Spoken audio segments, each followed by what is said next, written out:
سزا اور جزا کا کنسیپٹ کیا ہے؟ جی یہ بڑا امپورٹنٹ کوشچن ہے ان دا کانٹیکسٹ آف مقدر، تقدیر، قسمت، نصیب، یہ فارچون، فیٹ، لک، یہ سب یہ ایک پورا چیپٹر ہے جو ہم ڈسکس کر چکے ہیں، اس کی ویڈیو آپ دیکھیں گے. لیکن یہ کوشچن اچھا ہے کہ اکثر لوگ یہ کہتے ہیں کہ اگر کوئی بھی کام سرزد ہونا لکھا جا چکا ہے، چاہے وہ نیکی ہے، بدی ہے، چاہے وہ قتل ہے، چاہے وہ کوئی کسی کی جان بچانا یا جان لینا ہے، تو اگر یہ سب کچھ پہلے سے لکھا جا چکا ہے تو پھر یہ سزا و جزا کا کانسیپٹ کیا ہے؟ تو یہاں پہ میں آپ کو کلیریفائی کرنا چاہتا ہوں کہ جو چیز بھی لکھی جا چکی ہے وہ تو ان کی بھی لکھی جا چکی ہے جو ابھی آئے ہی نہیں اس دنیا میں. The concept of something having already been written, the concept of Allah subhanahu wa ta'ala already telling the angels کہ آپ نے یہ چیزیں لکھ دینی، اب یہ اس کا مقدر لکھا جا چکا ہے، یہ تو ان لوگوں کا بھی ہے جو ابھی آئے ہی نہیں. اس کا مطلب یہ ہرگز نہیں کہ آپ اس کو غلط کانٹیکسٹ میں لیں. میں آپ کو دو چیزیں کلیئر کر دیتا ہوں تاکہ آپ کا یہ کانسیپٹ کلیئر ہو جائے. ایک ہے اللہ تعالیٰ کی رضا اور ایک ہے اللہ تعالیٰ کی مرضی. اب مرضی اور رضا میں فرق کیا ہے؟ میری مرضی ہے کہ آپ خاموش ہو جائیں تو میں آپ کو کہوں گا خاموش ہو جاؤ، لیکن میری رضا ہے کہ بیچ میں اگر آپ بول پڑیں اور کوئی اور سوال پوچھ لیں تو آپ پوچھ سکتے ہیں.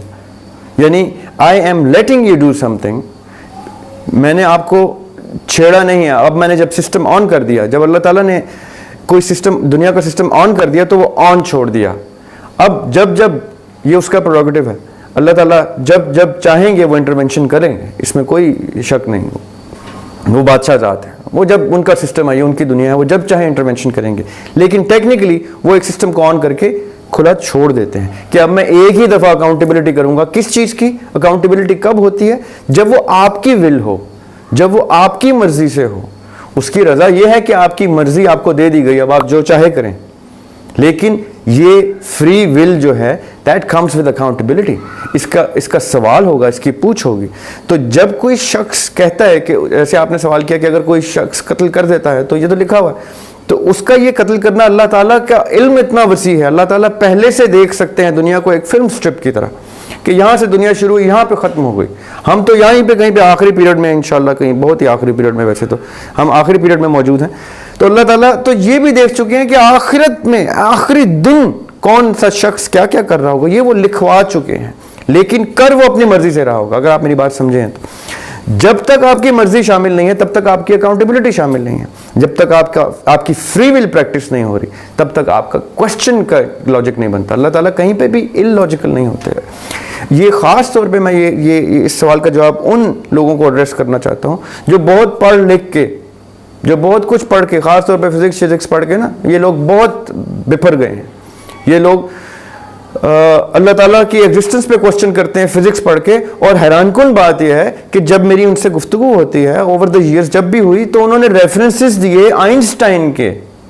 ان کے حضرت آئنسٹائن علیہ السلام جو ہیں، جو ان کے نبی ہیں، وہ بذات خود بلیور تھے. He was a Jewish man. He believed in the existence of one God. He believed in Moses علیہ الصلوۃ والسلام. اب یہ ان لوگوں کے کوشچنز ہیں اور ان لوگوں کی کریٹڈ سائنس اور تھیوریز کے اوپر یہ کوشچنز کرتے ہیں جو خود بلیورز تھے. Even if you go beyond B C, تو وہ ایرسٹوٹل اور سوکریٹس اور پلیٹو، یہ بھی کسی نہ کسی سپیریئر ہستی کے اوپر کی ایگزسٹنس پہ بلیو کرتے تھے. سم ٹائمز ایون ملٹیپل ہستیوں پہ بلیو کرتے تھے. تو یہ جو اب اچانک سے نان بلیورز آ کے ہم سے سوال کرتے ہیں کہ بھئی اللہ تعالیٰ کی ایگزسٹنس ثابت نہیں ہوتی، سائنس میں یہ نہیں ہوتا. اس دن بھی میں ویڈیو دیکھ رہا تھا کہ وہ کچھ پڑھے لکھے صاحبان بیٹھے ہوئے گفتگو کر رہے تھے ٹی وی پہ، اور وہ اسی طرح کی آل فول بول رہے تھے. آپ ریفرنسز دیتے ہیں آئنسٹائن کے، نیوٹن کے، جو کرسچن گھرانوں میں اور جوئش گھرانوں میں پلے بڑے. یہ آئنسٹائن وہ شخص ہے جس کو ہٹلر نے بھگا دیا تھا جوئش ہونے کی وجہ سے، کیونکہ وہ جوئش کو قتل کر رہا تھا. Do you not remember that? So he himself was a believer. اس کے ریفرنسز کوٹ کر کے آپ ڈسبلیو پہ کیسے آ جاتے ہیں؟ So the answer to your question is کہ جو چیز آپ کریں گے یا کرنی ہے یا آپ کے بچوں کے بچوں کے بچوں نے کرنی ہے، وہ دیکھی ضرور جا چکی ہے، اس لیے کہ اللہ تعالیٰ تمام تر چیزوں سے واقف ہیں کہ کب کب کیا ہونا ہے، کس نے کیا کر گزرنا ہے وہ لکھ دیا ہے.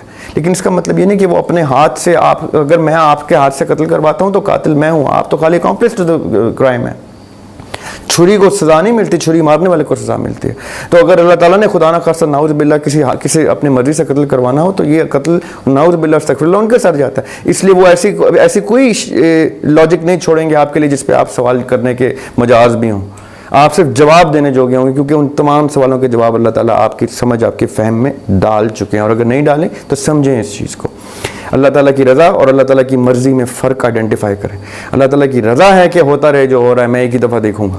لیکن اللہ تعالیٰ کی مرضی یہ ہرگز نہیں کہ آپ کفر کریں, آپ قتل کریں, آپ گناہ کریں, آپ کوئی بھی ایسا جرم کریں جس کا افیکٹ انسانیت پہ آتا ہو یا ایون آپ کی اپنی ذات پر بھی آتا ہو. تو اس کا جواب یہ ہے کہ اچھا, one more thing that I need to add to this, کہ جو چیز تقدیر اور قسمت اور مقدر ان سب چیزوں میں لکھی ہے, اس میں سے تقدیر آپ کے کنٹرول میں ہے. کیوں؟ کیونکہ آپ کی فری ول ہی پروجیکٹ کرے گی, ڈکٹیٹ کرے گی کہ آپ کے مقدر میں کیا لکھا ہوا تھا. آپ کی تقدیر پروجیکٹ کرے گی کہ آپ کے مقدر میں کیا لکھا ہوا تھا. آپ کی خوش قسمتی ہے کہ آپ کسی بلیور کے گھر پیدا ہو گئے ہیں. اب 3 ورڈز یوز کر چکا ہوں. آپ کی تقدیر پروجیکٹ ہے, جو تقدیر آپ کے ہاتھ میں, آپ کی فری ول میں ہے. آپ کے مقدر میں کیا لکھا ہوا ہے یہ آپ کی تقدیر پروجیکٹ کرے گی. یہ آپ کی خوش قسمتی ہے کہ آپ تک میسج پہنچ چکا ہے. یہ خوش قسمتی دین ہے آقا علیہ الصلوۃ والسلام کی, آپ کو اور کل انسانیت کو اور تمام انبیاء علیہ السلام کی. اور آپ کے نصیب از the share of anything that you will have, چاہے وہ مفلسی ہے یا امارت, چاہے وہ خوشحالی ہے یا بدحالی, یہ آپ کے نصیب کا حصہ ہے. یہ آپ سے کوئی نہیں چھین سکتا. جو کچھ آپ کو ملنا ہے وہ ملنا ہے, نہ کوئی آپ سے چھین سکتا ہے, نہ آپ کسی سے مانگ سکتے ہیں اس چیز کو. اور جو چیز آپ کے نصیب میں نہیں ہے نہ آپ کسی سے کھینچ سکتے ہیں اور نہ آپ کو کوئی دان کر سکتا ہے. یہ چیزیں آئیڈینٹیفائی کر لیں کہ قسمت, نصیب, مقدر اور تقدیر, ان چیزوں کو کلیئرلی آئیڈینٹیفائی کر لیں. تو جو آپ نے سزا اور جزا کی بات کی, سزا اور جزا بالکل حق بات ہے. سزا اور جزا ہر اس چیز پہ ہوگی جس کی فری ول آپ کے پاس ہے. ستاروں کے گھومنے کی فری ول آپ کے پاس نہیں ہے, اس لیے آپ سے نہیں پوچھا جائے گا کہ وہ میٹیئر جو ہے وہ آ کے فلاں پلانٹ میں کیوں گھس گیا جا کے, یا یہ چاند اتنے ایسے کیوں ایک دن گھومنا ہی رک گیا, تو کیوں گھومنا رک گیا, ایسا کبھی نہیں ہوگا. یعنی یہ